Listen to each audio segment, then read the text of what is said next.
എന്നെ പ്രത്യക്ഷീകരണത്തിൻ്റെ സാക്ഷിയായി ഉയർത്തേന് അമ്മയ്ക്കും തിരുക്കുമാരനും കോടാനുകോടി നന്ദി ഞാൻ പറയുന്നു. എൻ്റെ പേര് കെസിയ, ഇതെൻ്റെ മമ്മിയാണ്. ഞങ്ങൾ 30/12/2024 ആദ്യമായിട്ട് ഉടമ്പടി എടുക്കാൻ വരുന്നത്. ഞാൻ കീഴൂർ ഇടവകാംഗമാണ്. ഞാൻ ഉടമ്പടി എടുക്കാനുണ്ടായ സാഹചര്യം, ഞാൻ ഒരു B2 സ്റ്റുഡൻ്റ് ആയിരുന്നു, ജർമ്മൻ B2 ലെവൽ സ്റ്റുഡൻ്റ് ആയിരുന്നു. ആ സമയത്ത് എൻ്റെ കൂടെയുള്ള എല്ലാവർക്കും എക്സാമിന് സ്ലോട്ട് കിട്ടിയിരുന്നെങ്കിലും എനിക്ക് മാത്രം കിട്ടുന്നുണ്ടായിരുന്നില്ല. അങ്ങനെ ഞാൻ മമ്മിയോട് പറയുകയും ഒത്തിരി വിഷമിക്കുകയും ചെയ്തു. അപ്പോഴാണ് മമ്മി എന്നോട് പറഞ്ഞത്, നമുക്ക് ഉടമ്പടി എടുക്കാം, അമ്മ നിനക്കത് നടത്തി തരുമെന്ന്. അങ്ങനെ ഞാൻ 30/12/2024 വന്ന് ഉടമ്പടി എടുത്തു. അന്ന് ഉടമ്പടി എടുത്ത് ഞാൻ വീട്ടിൽ ചെന്നപ്പോൾ തന്നെ എനിക്ക് രാത്രി ഒരു മെയിൽ വന്നു, നിനക്ക് ട്രിവാൻഡ്രത്ത് സ്ലോട്ട് കിട്ടിയിട്ടുണ്ടെന്ന് ഫെബ്രുവരി 14 എക്സാമിന്. ഞാൻ ഫെബ്രുവരി 14 ഞങ്ങൾക്ക് 4 മൊഡ്യൂളാണ് ജർമ്മനിലുള്ളത്. അതിൽ 3 മൊഡ്യൂളും 4 മൊഡ്യൂളും എഴുതുന്നുണ്ടായിരുന്നു. ഞാൻ പരീക്ഷയ്ക്ക് പോയിരുന്ന സമയത്ത് ഉടമ്പടി വസ്തുക്കളായ കാശുരൂപവും ഉപ്പും എല്ലാം ഉപയോഗിച്ചാണ് പരീക്ഷ എഴുതിയത്. അതിൻ്റെ റിസൾട്ട് വന്നപ്പോഴേക്കും എനിക്ക് 3 മൊഡ്യൂളും നല്ല മാർക്കോടെ പാസ്സാവാൻ പറ്റി. മറ്റേ ഒരു മൊഡ്യൂൾ പോയിരുന്നു. പക്ഷേ ആ ഒരു സമയത്ത് വിഷമം ഉണ്ടായിരുന്നെങ്കിലും പിന്നീട് ആ കാരണത്താലാണ് എനിക്ക് അമ്മയോട് ഒത്തിരി അടുക്കാൻ പറ്റിയത്. അത് കഴിഞ്ഞ് ഒന്നാമത് ഞങ്ങൾ ഇവിടെ ഉടമ്പടി പുതുക്കാൻ വന്നു 6/4/2025. അന്നിവിടെ വന്നപ്പം ഞാൻ സാക്ഷ്യത്തിൽ വെച്ചിരുന്നു, മാതാവേ എനിക്ക് ആ പോയ വിഷയം ഒന്ന് പാസ്സാക്കി തരണേ എന്ന്. എന്നിട്ട് അന്ന് വൈകുന്നേരം തന്നെ ഞാൻ വീട്ടിൽ ചെന്നപ്പോഴേക്കും എനിക്ക് മെയ് 17 എക്സാമിനുള്ള സ്ലോട്ട് ലഭിച്ചു എന്നും പറഞ്ഞ് മെയിൽ വന്നു. അതെനിക്ക് ഭയങ്കര അത്ഭുതമായിരുന്നു. എന്നിട്ട് ഞാൻ ഈ പരീക്ഷയ്ക്ക് പോകുന്നതിന് മുന്നേ ഇവിടെ ബഹുമാനപ്പെട്ട ജോസഫസിനെ കാണാനായിട്ട് വന്നു. ആ ഒരു സമയത്ത് ഞാനിങ്ങനെ ക്യൂയിൽ നിൽക്കുമ്പോഴേക്കും എൻ്റെ അടുത്തൊരു കൊച്ചുണ്ടായിരുന്നു. അപ്പോൾ ഞാനിങ്ങനെ ഭയങ്കര ടെൻഷൻ അടിച്ചാണ് നിൽക്കുന്നത്.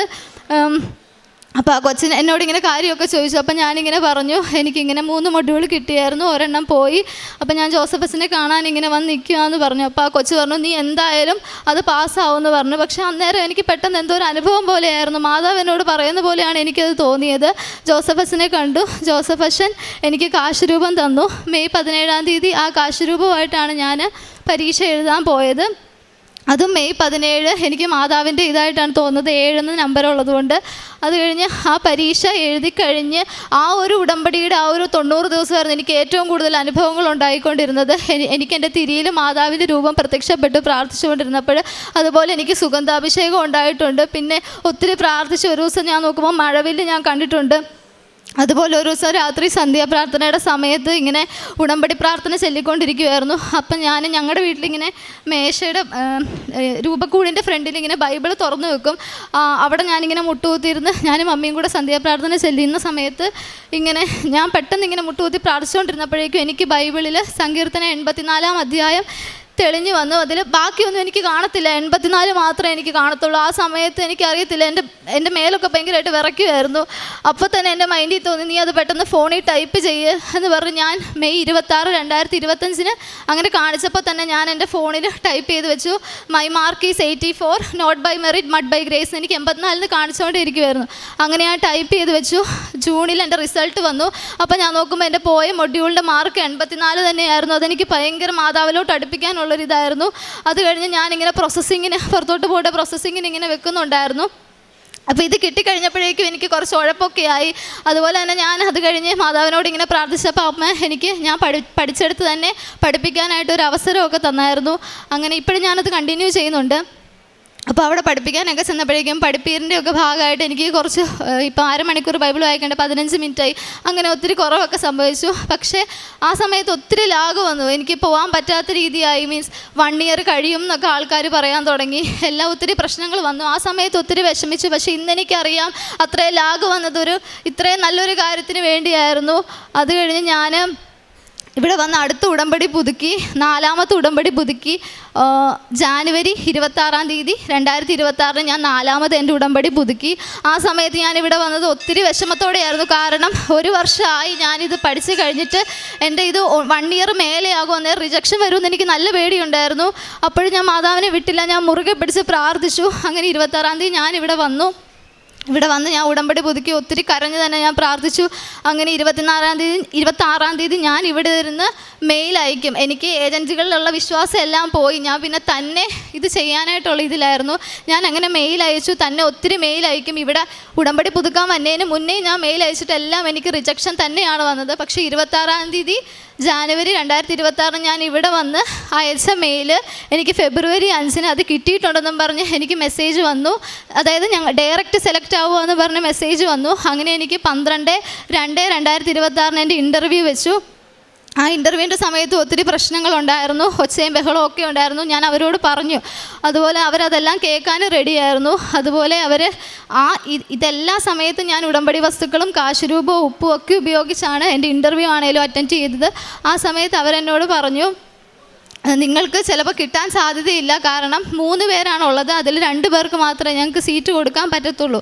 അപ്പോൾ അതെനിക്ക് ഭയങ്കര വിഷമമായി. ഞാൻ മാതാവിനോട് കരഞ്ഞ് പ്രാർത്ഥിച്ചു, മാതാവേ നീ എനിക്ക് തരണേ, ഇനി എന്നെ ലാഗ് അടുപ്പിക്കല്ലേ എന്ന് ഞാൻ പ്രാർത്ഥിച്ചുകൊണ്ടിരുന്നു. അങ്ങനെ ഞാൻ വചനം എഴുതി പ്രാർത്ഥിക്കാൻ തുടങ്ങി. മത്തായി 21-22 വിശ്വാസത്തോടെ പ്രാർത്ഥനയിൽ നിങ്ങൾ ആവശ്യപ്പെടുന്നതെല്ലാം നിങ്ങൾക്ക് ലഭിക്കും. അതിൽ ഞാൻ വിശ്വസിച്ചു. ഞാൻ എന്നും വചനം എഴുതി പ്രാർത്ഥിച്ചു. അതുപോലെ തന്നെ ഞാൻ എൻ്റെ നോട്ട് ബുക്കിൽ ഇങ്ങനെ എഴുതി വെക്കുമായിരുന്നു, മാതാവേ 26/4/2026 മുന്നേ എനിക്ക് നിൻ്റെ നടയിൽ വന്ന് സാക്ഷ്യം പറയാനായിട്ട് സാധിക്കണമെന്ന് ഞാൻ പ്രാർത്ഥിക്കുമായിരുന്നു. അങ്ങനെ കറക്റ്റ് അതുപോലെ തന്നെ ഞാൻ മാതാവിനോട് പ്രാർത്ഥിച്ച് അങ്ങനെ അവരെന്നോട് പറഞ്ഞു, നീ ഇൻ്റർവ്യൂ സെലക്ട് ആയെന്ന് പറഞ്ഞു. അങ്ങനെ ബാക്കി കോൺട്രാക്റ്റും അതും എല്ലാം എനിക്ക് വന്നു. പിന്നെ ഞാൻ നേരിട്ടൊരു പ്രശ്നം എന്താണെന്ന് വെച്ചാൽ, വിസയ്ക്ക് സ്ലോട്ട് കിട്ടില്ല എന്ന് എൻ്റെ ഏജൻറ്റ് പറഞ്ഞു. വിസയ്ക്ക് നമ്മളൊരു ഏജൻറ്റിൻ്റെ കൈ കൊടുക്കും. അവർ പറഞ്ഞു, നിങ്ങൾക്ക് വിസയ്ക്ക് സ്ലോട്ട് കിട്ടില്ല, ഒത്തിരി പിള്ളേരുണ്ട്, വെയിറ്റിംഗ് ലിസ്റ്റിലാണ് എന്ന് പറഞ്ഞു. അതെനിക്ക് ഭയങ്കര വിഷമമായിരുന്നു. ഞാൻ മാതാവിനോട് പറഞ്ഞു, മാതാവ് 21/2 എൻ്റെ 21 ഫെബ്രുവരി എൻ്റെ ബർത്ത്ഡേ ആണ്, അന്ന് എനിക്ക് നീ വിസയ്ക്ക് സ്ലോട്ട് തന്ന് എന്നെ അനുഗ്രഹിക്കണമെന്ന് ഞാൻ പ്രാർത്ഥിച്ചു. കറക്റ്റ് 21 അമ്മ മാതാവ് എനിക്ക് വിസയ്ക്ക് സ്ലോട്ട് എടുത്ത് തന്നു. അന്ന് അത് മാർച്ച് 10 സ്ലോട്ടായിരുന്നു. ഞാൻ മാർച്ച് 10 VFSC പോയപ്പോഴാണെങ്കിലും അമ്മയുടെ ഉപ്പും കാശുരൂപവും എല്ലാമായിട്ടാണ് പോയത്. അവിടെ ഇതൊന്നും അനുവദിക്കത്തില്ല. പക്ഷേ എന്നാലും ഞാൻ ആരും കാണാതെ ഇതെല്ലാം കയറ്റി മാതാവിനോട് പ്രാർത്ഥിച്ച് തന്നെയാണ് പോയത്. എന്നിട്ട് ഞാൻ മാതാവിനോട് പറയുമായിരുന്നു, അമ്മേ നീയാണ് എനിക്ക് വിസ അടിച്ച് തരുന്നതെങ്കിൽ എനിക്ക് എൻ്റെ 7ാമത്തെ പേജിൽ എനിക്ക് വിസ അടിച്ച് തരണേ എന്ന്. കറക്റ്റ് 17ാമത്തെ ദിവസം ആയപ്പോഴേക്കും മാതാവ് എനിക്ക് എൻ്റെ വിസ എൻ്റെ കയ്യിൽ തന്നു. അതും 7ാമത്തെ പേജിലാണ് എനിക്ക് എൻ്റെ വിസ അടിച്ച് തന്നത്. ഇത്രയും അനുഗ്രഹങ്ങൾ തന്ന അമ്മയ്ക്കും തിരുക്കുമാരനും ഞാൻ കോടാനുകോടി നന്ദി പറയുന്നു. ഇനിയും ഞാനിപ്പോൾ എവിടെ പോയാലും ഞാൻ ജർമ്മനിയിലല്ല എവിടെയാണേലും ഞാൻ ഈ ഉടമ്പടിയിൽ തുടരും. കാരണം അമ്മ മാതാവ് അത്രത്തോളം എന്നെ സപ്പോർട്ട് ചെയ്യുന്നുണ്ട്. ഞങ്ങൾ ശരിക്കും പറഞ്ഞാൽ ഒത്തിരി കമ്മ്യൂണിക്കേറ്റ് ചെയ്താണ് ഓരോ കാര്യങ്ങളും ചെയ്യുന്നത്. അമ്മയോട് നമ്മൾ എപ്പോഴും കൂട്ടായിട്ടിരിക്കുക. എന്തെങ്കിലും ഒരു ലാഗ് വന്നാലും ആരും പേടിക്കേണ്ട, കാരണം അടിപൊളിയായിട്ടൊരു സംഭവത്തിനായിരിക്കും നമ്മളെ അതിലോട്ട് എത്തിക്കുന്നത്. എനിക്കാണെങ്കിൽ ഞാനിങ്ങനെ ചുമ്മാ വർത്താനം പറയുമ്പോൾ പറയുമായിരുന്നു, മാതാവേ ഇപ്പോൾ അപ്പനും അമ്മയ്ക്കൊക്കെ കുറച്ച് ബുദ്ധിമുട്ടൊക്കെയാണ്, പൈസ ഇല്ലാണ്ട് എങ്ങനെയും പോകാൻ പറ്റണേന്ന്. അങ്ങനെ തന്നെ അമ്മ എനിക്കൊരു പൈസയും ചിലവില്ല, കാരണം ഞാൻ തന്നെയാണ് അത് അപ്ലൈ ചെയ്തതും എല്ലാം. അതുപോലെ അമ്മ മാതാവ് നിങ്ങളെ എല്ലാവരെയും സഹായിക്കും. പിന്നെ കാരുണ്യ പ്രവർത്തികളായിട്ട് ഞാൻ ചെയ്തുകൊണ്ടിരുന്നത്, ഞാനും മമ്മിയും ആണെങ്കിലും ഈ കിഡ്നിയൊക്കെ മാറ്റിവെക്കുന്ന അവർക്കൊക്കെ പൈസ കൊടുക്കുമായിരുന്നു. പിന്നെ ഞാൻ ഈ റീലൊക്കെ കാണുമ്പോഴേക്കും ഞാനിപ്പോൾ പഠിപ്പിക്കുന്നുണ്ടല്ലോ, അപ്പോൾ കിട്ടുന്ന കുറച്ച് ഇതിൽ നിന്ന് ഞാൻ അവർക്കൊക്കെ പൈസ കൊടുക്കുമായിരുന്നു. പിന്നെ വഴി കൂടെ പോകുമ്പോഴൊക്കെ നമുക്ക് തോന്നുമ്പോൾ നമ്മളിങ്ങനെ പൈസയൊക്കെ കൊടുക്കും. പിന്നെ പ്രേക്ഷിത പ്രവർത്തനമായിട്ട് പത്രം വിതരണം ചെയ്യുമായിരുന്നു. പിന്നെ ഞാൻ എന്നും ദിവ്യബലി പോവായിരുന്നു. നമ്മൾ കുർബാനയിൽ ഒരു കാര്യം ചോദിച്ചാൽ എന്തായാലും ഈശോ നമുക്ക് തരും, കാരണം അതുപോലെ വിശ്വസിച്ച് ഞാൻ പ്രാർത്ഥിച്ചു. അതുപോലെ തന്നെ ഞാൻ എൻ്റെ കൂട്ടുകാരോടും പറയും നമുക്ക് കുർബാനയ്ക്ക് പോകാം. ഞാൻ ഹോസ്റ്റലിലാണ് നിന്ന് വെച്ചത്, അപ്പം ഞാൻ അവരെ എല്ലാമായിട്ട് കുർബാനയ്ക്കൊക്കെ പോകുമായിരുന്നു. ഞാൻ വഴി ഉടമ്പടി എടുത്ത കുറച്ച് പേരുണ്ട്. പിന്നെ ആത്മീയ ജീവിതമാണേലും ഒത്തിരി വളർന്നു. എന്നും പള്ളിയിൽ പോകും, മുടങ്ങാതെ കുരിശ് വരയ്ക്കും, മാതാവിനോട് അരമണിക്കൂറൊക്കെ സംസാരിക്കും. നമ്മൾ വെറുതെ നടക്കുമ്പോഴാണേലും സംസാരിച്ചാൽ മതി, അമ്മ നമ്മുടെ കൂടെ ഉണ്ടാവും, നമ്മളുടെ സംസാരമൊക്കെ കേൾക്കും. അങ്ങനെ ജൂൺ 1 ഞാൻ പോവുകയാണ്. എനിക്ക് ടിക്കറ്റ് വന്നു. ഇത്രയും അനുഗ്രഹം തന്ന അമ്മയ്ക്കും തിരുക്കുമാരനും കോടാനുകോടി നന്ദി. വിശുദ്ധ ലൂക്കായുടെ സുവിശേഷം 7-ാം അധ്യായം 9-ാം തിരുവചനം.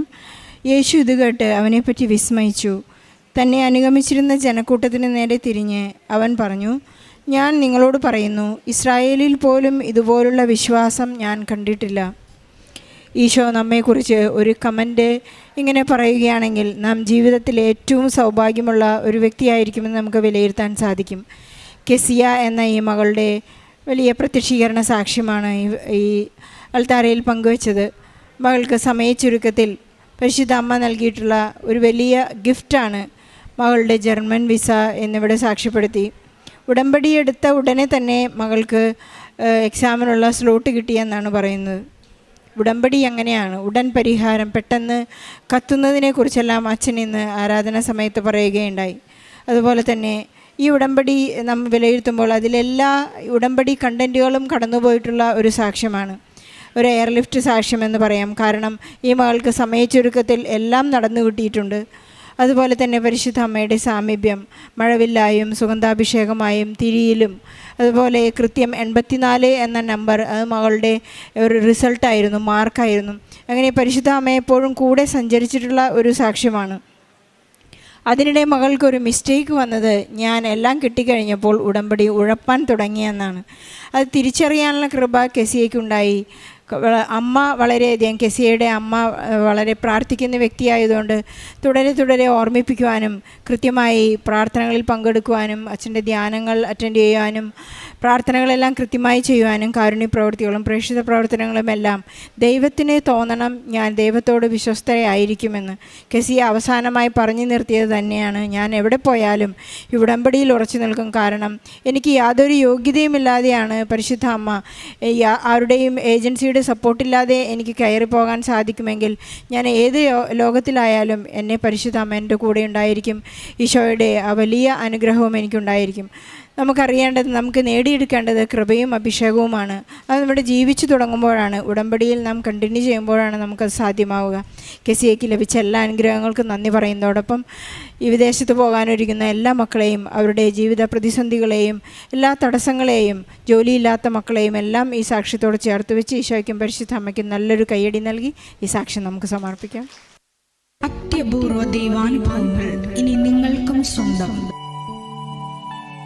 ഈ യൂട്യൂബ് ചാനൽ ഇതുവരെ സബ്സ്ക്രൈബ് ചെയ്തിട്ടില്ലെങ്കിൽ ഇപ്പോൾ തന്നെ സബ്സ്ക്രൈബ് ചെയ്യുക. ഈ വീഡിയോ ഇപ്പോൾ തന്നെ നിങ്ങളുടെ സുഹൃത്തുക്കൾക്ക് ഷെയർ ചെയ്തുകൊണ്ട് കർത്താവിൻ്റെ പ്രേക്ഷിതരാകുക.